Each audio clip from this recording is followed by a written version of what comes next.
«Горе вам, фарисеям, что даете десятину с мяты, руты и всяких овощей, и не родите о суде и любви Божией».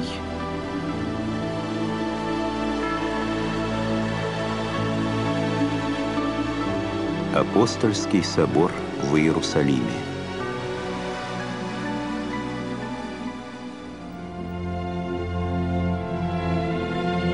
После вознесения Господа Иисуса Христа на небо, Его ученики, апостолы, разошлись с евангельской проповедью.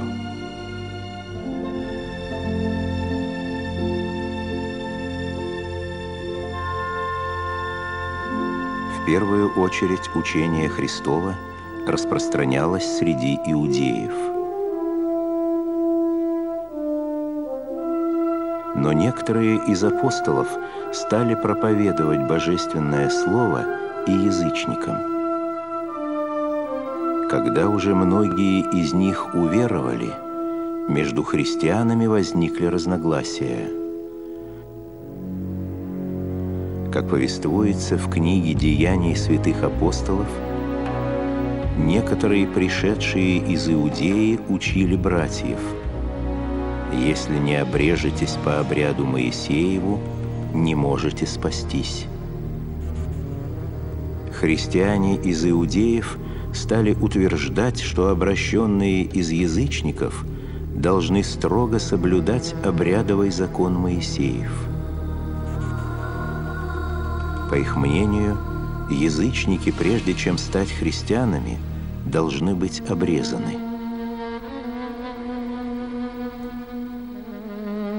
Но среди христиан было много несогласных с этим мнением.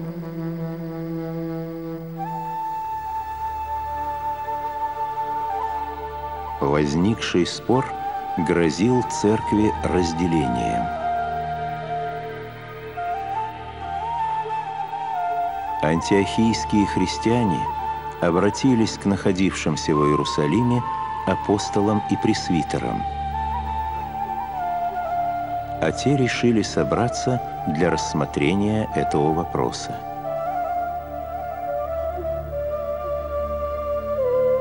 Это был первый собор молодой христианской церкви, состоявшийся в 51 году по Рождестве Христовом.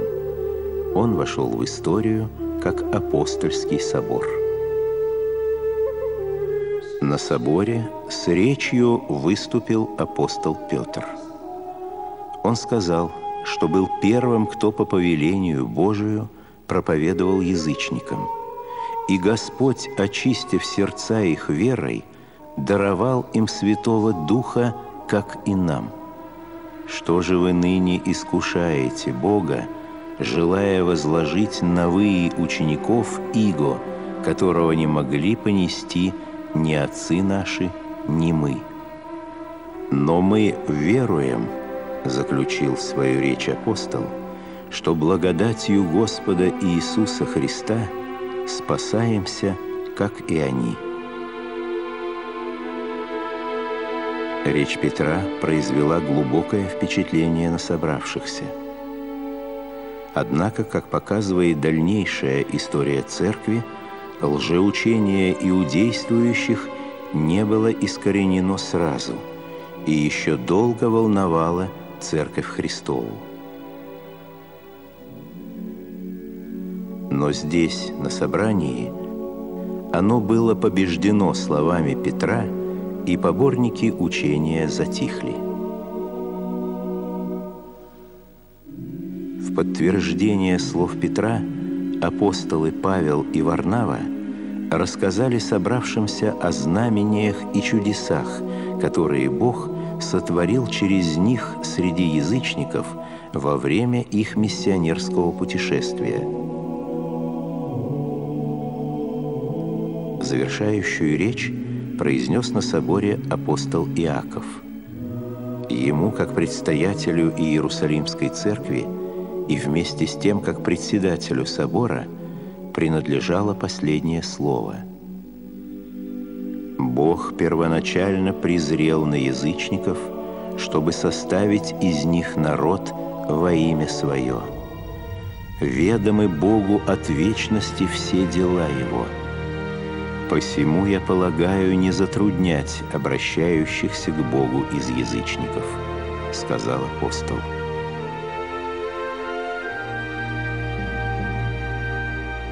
Святой Иаков предложил освободить обращающихся из язычников от исполнения большинства обрядовых требований закона Моисеева и предписать им уклоняться лишь от того, что противно духу христианства.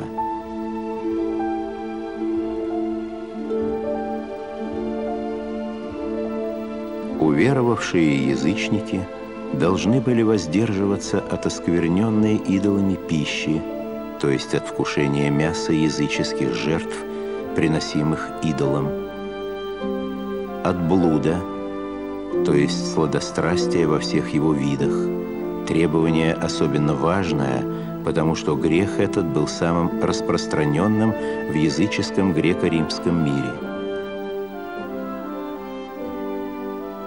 Не употреблять в пищу удавленины, то есть мясо животного, умерщвленного через удавление, и в котором осталась его кровь.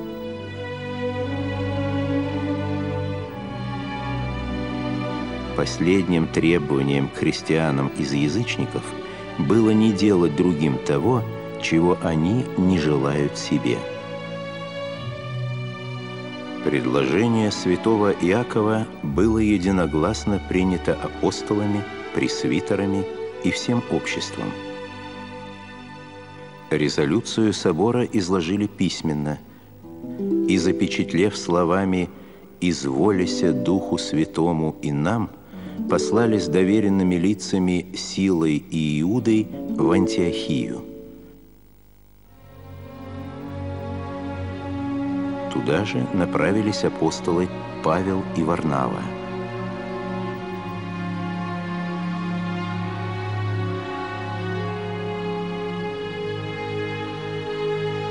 В послании высказывалось порицание тем, кто требовал от бывших язычников обрезания и соблюдения всего обрядового закона. Выражалась похвала Варнаве и Павлу как людям до самопожертвования, преданным Господу. Именем Духа Святого в послании заповедовалось исполнять только те требования, которые были предложены святым апостолом Иаковом. Итак, отправленные пришли в Антиохию. Завершает свое повествование об апостольском соборе книга Деяний. «И, собрав людей, вручили письмо».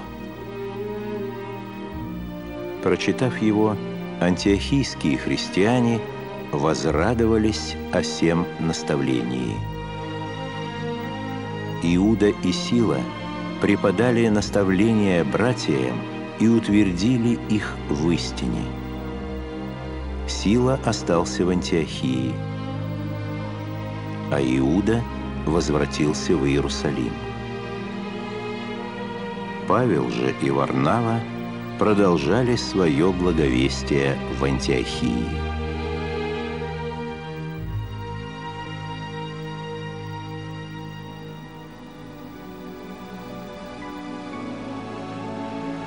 Вы обрезаны обрезанием нерукотворенным, совлечением греховного тела плоти, обрезанием Христовым.